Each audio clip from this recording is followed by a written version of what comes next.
At the Long Beach Arena in 1980, 3,000 seats were filled to the back wall for the heavyweight final of the International Karate Championships, the same tournament where Chuck Norris had made his name in the 60s.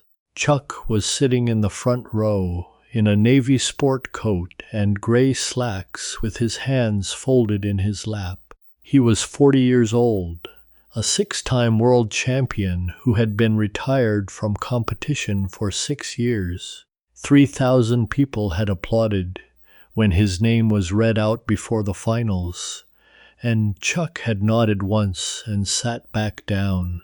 No one in that arena knew they were about to witness history. They did not know that the winner of the heavyweight final was about to walk to the microphone after the bell and call Chuck Norris out in front of 3,000 people. His name was Dolph Lundgren, 22 years old, 6'5", 245 pounds, the reigning European Kyokushin champion and undefeated in full contact competition for 2 years. By every measurable standard in the arena, that afternoon he was the most physically dangerous human being in the building. What happened in the next 3 minutes would change the way an entire generation of fighters thought about karate. Dolph had flown in on a Swedish Karate Federation invitation, blonde and blue-eyed, and built the way men are built when they have been training since they were 13 and lifting since they were 15. He had taken the European title in Budapest 4 months earlier, and he spoke English with a Swedish accent that made every word land a little harder than it needed to. Chuck had watched him from Section A, front row, with the same expression he wore for everything. Dolph had fought through the bracket all day, 3 matches and 3 knockouts. The third one, the semi-final against a 230-pound Tang Soo Do fighter out of Houston, had ended in 19 seconds with a roundhouse kick that the people in the front rows heard before they saw. The Tang Soo Do fighter had been carried off the mat by his own corner, and the arena had gone quiet for a moment in the particular way an arena goes quiet when it has just watched something that sits at the edge of what the rules are designed to contain. The final paired Dolph against Mike Stone Jr., a 6'2" American Kyokushin practitioner out of San Diego who was the only other man in the bracket who had not lost a round. The match lasted 1 minute and 40 seconds and ended with Dolph winning by knockout. And when the bell rang, the crowd made the polite and slightly unsettled sound a crowd makes when it has just watched someone be hurt badly and is not sure whether it should be celebrating or looking away. Ed Parker walked the trophy out, 3 feet of chrome and walnut, and he handed it to Dolph and turned to walk back to the announcer's stand. But Dolph did not bow, and he did not walk off the mat. He took the microphone from the announcer's stand at the edge of the floor, and the arena quieted, because 3,000 people in a room understand without being told when something has shifted. The winner of a tournament is not supposed to take the microphone. The winner of a tournament is supposed to bow to the trophy, raise it for the photographers, and walk off so the next event can begin. The fact that Dolph was holding the microphone meant that something else was about to happen, and 3,000 people sat forward in their seats because they wanted to know what it was. His voice came through the speakers, and at first he thanked Ed Parker. He thanked the Swedish Karate Federation. He thanked the American hosts for inviting him. He said the right things for about 45 seconds, and then he said something else. He said that in Sweden and in Europe they fought full contact. Every match, every training session, real punches and real kicks and real fighting. He said that what he had seen in America, in the tournaments he had attended that week, was something different. He had seen point karate. He had seen tournaments where the referee stopped the fight because somebody had touched somebody. And that, he said, was not fighting. That was dancing. The arena noise level changed. Not boos, not yet, but a low murmur instead. 3,000 people simultaneously realizing where this was going. He kept talking. He said that he had heard about American karate champions, and that he had heard about Chuck Norris in particular. 6-time world champion, he said with a small pause after each word. He said he had watched Chuck's films, that he had watched The Octagon the previous week, and that it had been very nice and very Hollywood. The pause did its work. Films, he said, were not fighting, and 6 tournaments in point karate, where you touched the man and the referee said, "Stop," was not 6 tournaments in real fighting.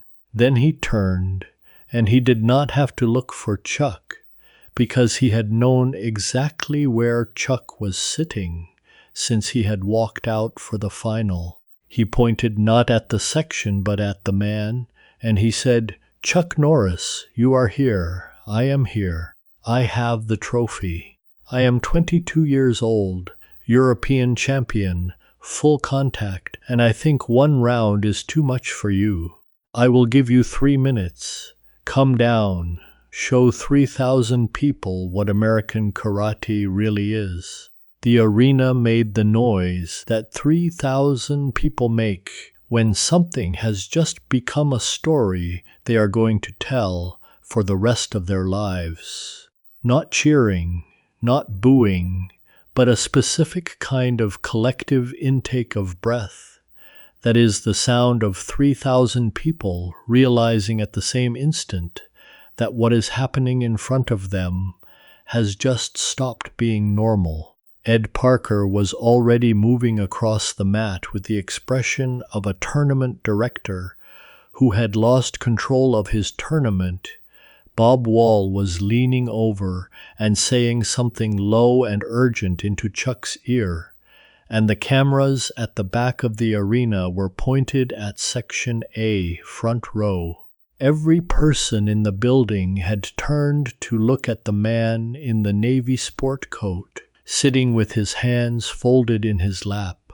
Chuck had not moved. His face had not changed. He looked at Dolph the way he looked at everything in a martial arts arena, which was without surprise. He said one thing to Bob Wall, quietly, and only Bob heard it. He said, "He has already lost. He just does not know it yet." Then he stood up. The noise in the arena rose higher than ever before when Chuck stood up, and then dropped to nothing when he stepped over the low barrier between Section A and the competition floor. The arena went silent, the way arenas go silent when something is happening that nobody wants to interrupt by making a sound. He walked across the mat in his navy sport coat and his gray slacks, no gi, no belt, street shoes. He stopped at the edge of the competition area and took off the sport coat and folded it once and handed it to a tournament official. Underneath, he was wearing a plain white t-shirt.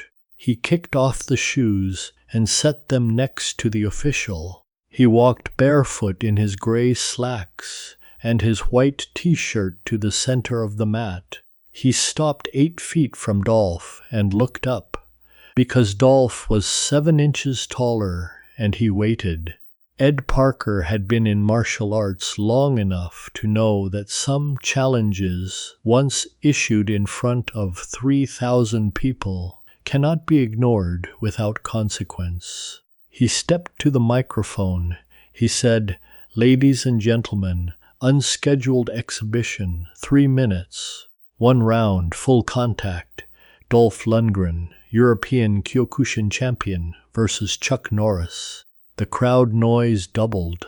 Parker raised his hand. He said, "Fight." Dolph came forward immediately, the way Kyokushin fighters come forward, which is straight. Front kick, full weight behind it. The same kick that had ended the semi-final in 19 seconds. Chuck was not there. He had moved at a 45-degree angle inside the kicking range before Dolph's foot reached the place where Chuck had been. His back kick was chambered before Dolph's planted foot had even touched the mat again. He did not throw it, he reset. The next 90 seconds were Dolph hunting and Chuck reading. Dolph threw everything that had worked for him in Europe for 2 years. The lead leg roundhouse, the spinning back kick, the punch-punch low kick combination that had ended the semi-final. None of them landed clean. Chuck checked the low kicks with his shin without backing up. He slipped the punches by rotating his shoulders maybe 4 inches. He never threw anything back. 1 minute 30. Dolph was breathing. Chuck was not. The 3,000 people in the arena had gone from confused to silent to leaning forward. They were watching a 40-year-old retired champion in a white t-shirt and gray slacks make a 22-year-old European champion look like he was fighting underwater. The judges at the side of the mat had stopped pretending to take notes. They were just watching.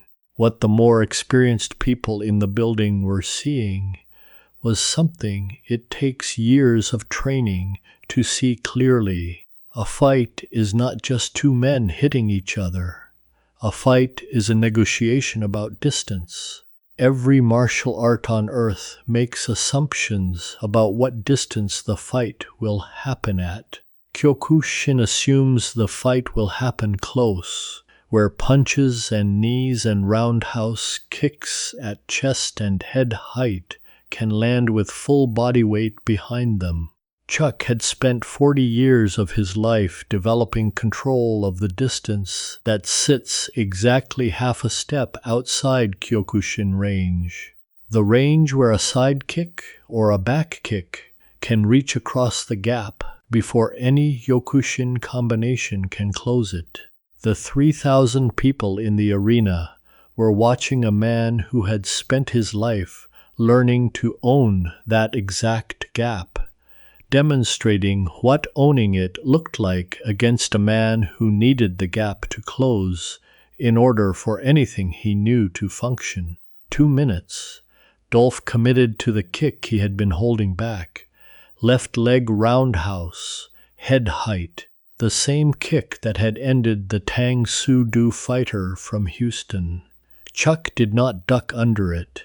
He stepped into it. He caught Dolph's leg at the ankle with his left hand while it was still extended, dropped his weight, and swept Dolph's planted leg with a side kick to the back of the knee. Dolph went down on his back, hard with the sound a 245-pound body makes when it hits canvas after falling 3 feet. Chuck was already stepping back, hands open at his sides. Not a single strike thrown in 2 minutes. Dolph got up. The 3,000 people in the arena made a noise. He came forward again, angrier now, faster, the technique starting to fragment the way technique fragments when a fighter has been embarrassed and is trying to compensate. Right cross. Chuck slipped it, left hook. Chuck slipped it, knee. Chuck checked it with a knee of his own, the only real contact he had initiated in the entire encounter, and the sound of the 2 knees meeting was the loudest thing in the arena for half a second. Dolph staggered back one step, 2 minutes 30. Chuck had not thrown a punch or a kick in 2.5 minutes. He threw one now. One. The right side kick. The kick he had won 6 world championships with. The kick he had been famous for since the early 1960s. He pulled it at the last instant. The foot landed flat against Dolph's gi top with the force of a hard push rather than the force of a strike. But Dolph was already moving forward when it landed, his own weight committed to a step that Chuck had read 3/4 of a second before Dolph had begun to take it. Chuck's pushing foot, plus Dolph's own forward momentum, plus the exact wrong angle for Dolph's center of gravity to absorb the contact, was enough. Dolph went down on one knee. He did not fall from the force of the strike. He fell from the geometry. A hand-sized point of contact had redirected 245 pounds of forward motion at exactly the angle that 245 pounds of forward motion could not stay standing through. He stayed on the knee. He looked up. Chuck had already turned half away and was walking back to the center of the mat. He stopped. He turned back. He extended his hand down to the man on the floor. The bell rang. 3 minutes. Dolph took the hand. Chuck pulled him to his feet. They stood facing each other in the center of the mat, with 3,000 people watching them and not making a sound. Chuck said something. He said it quietly enough that only Dolph and the referee heard it. The referee would later tell people that Chuck had said something to Dolph that was meant for Dolph and not for the building, and that he, the referee, would not be repeating it. What we know that Chuck said, because Dolph himself would describe the substance of it years later, was something to this effect. He said, "You are going to be one of the best in the world." He said, "You already are." He said, "The day you stop talking about the man across from you and start watching him is the day you get there." He nodded once. He picked up his sport coat from the tournament official. He picked up his shoes and carried them in his left hand. He walked off the mat in his bare feet in his gray slacks. The 3,000 people in the arena stood up. They were not cheering. They were applauding. The specific applause of a crowd that has just understood it, has watched a teacher and not a fighter. The applause continued as Chuck walked across the floor of the arena and disappeared into the tunnel that led to the back. It continued for some time after he had gone. Backstage, Dolph sat down on a wooden bench.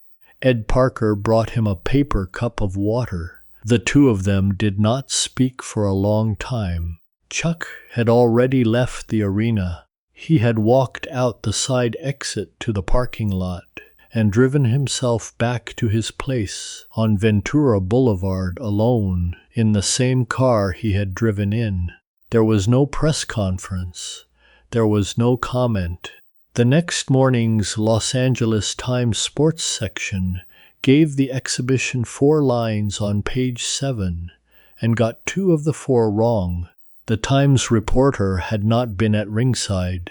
He had filed from a phone in the press box during the heavyweight final. The story spread anyway, the way these stories spread. It traveled through dojos, through phone calls between black belts in different cities, through the particular grapevine that connected serious martial artists in 1980 the way the internet connects them now. Within a month, every Kyokushin school in Europe had heard some version of it. Most of the versions got the details wrong. The 3,000 people who had actually been there agreed on the essential ones. A 22-year-old European champion had taken a microphone he should not have taken and called out a 40-year-old retired American in front of 3,000 people. The American had stood up out of the front row in his sport coat and his street shoes and walked onto the mat without a gi, without a belt, without saying anything at all about what he was about to do. He had spent 2.5 minutes letting the European hit nothing but air. He had thrown exactly one strike. He had not landed it with damaging force. He had pulled the European to his feet at the end of it, with the same hand he had used to send the European down. He had said something to the European that nobody else heard. Then he had walked off in his bare feet and gone home. Dolph Lundgren went back to Stockholm. He defended his European title in 1981. He stopped competing in 1982. He became Grace Jones's bodyguard in New York. He went to MIT on a Fulbright scholarship to study chemical engineering. He got cast as Ivan Drago in Rocky IV in 1985, and the world learned his name. He never spoke publicly about what had happened in Long Beach for many years. When he did speak about it, he spoke about it the way a man speaks about an event that taught him something he could not have learned any other way. Chuck Norris never spoke about it at all. He had a rule dating back to his tournament days about not commenting on encounters that were over. The rule was that the encounter contained whatever it contained, and saying anything else about it afterwards diluted what had happened. He kept the rule for the rest of his life. He was asked about the Long Beach exhibition many times. He always answered the same way. He would smile slightly and say that he remembered the tournament. He would say that Dolph had been a fine young fighter. He would change the subject. 46 years later, in March of 2026, Chuck Norris passed away at the age of 86. The tributes came in from the people you would expect them to come in from. They came in from the action stars he had worked with, and from the karate champions he had trained with, and from the senators and governors he had befriended in the second half of his life. One of the tributes came from Dolph Lundgren, who was 68 years old now, and who had carried inside him for 46 years the memory of a Saturday afternoon in 1980, when he had been 22 and certain about everything. He wrote the post himself. He did not have an assistant write it. He sat down at his desk and he typed it out. He wrote that Chuck Norris was the champ.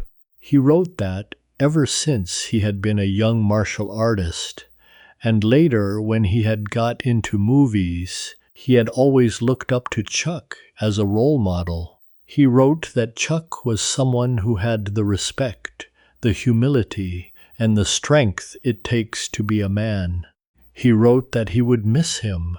He called him his friend. He posted it.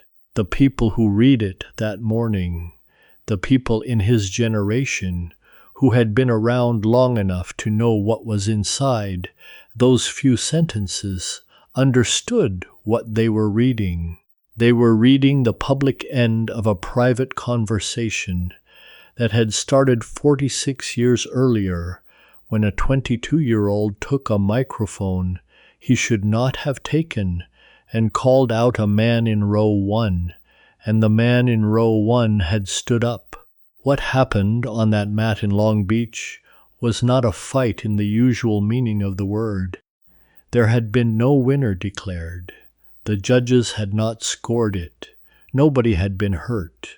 The exhibition lasted 3 minutes and produced a single intentional point of contact between the two men. By the conventional metrics of a martial arts contest, almost nothing had occurred. By the metrics that matter to the people who actually train, everything had occurred. What had occurred was a lesson, taught by a man who did not raise his voice and did not throw a single full power strike, to a young man who needed to learn it. The lesson was a simple one, but it is one of those lessons that is simple to state and takes a lifetime to absorb. Technique is not enough. Confidence is not enough.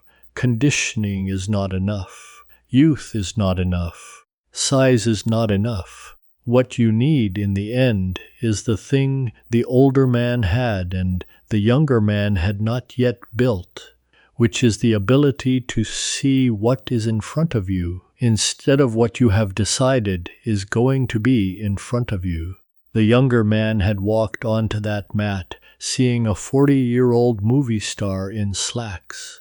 The older man had walked onto it, seeing a 22-year-old who was already great and would be greater. Only one of those two men was looking at what was actually there. The whole encounter was contained in that fact, and the whole encounter played out exactly the way the fact required it to play out. The 3,000 people in the Long Beach arena that Saturday afternoon went home and told their wives and husbands and training partners about what they had seen.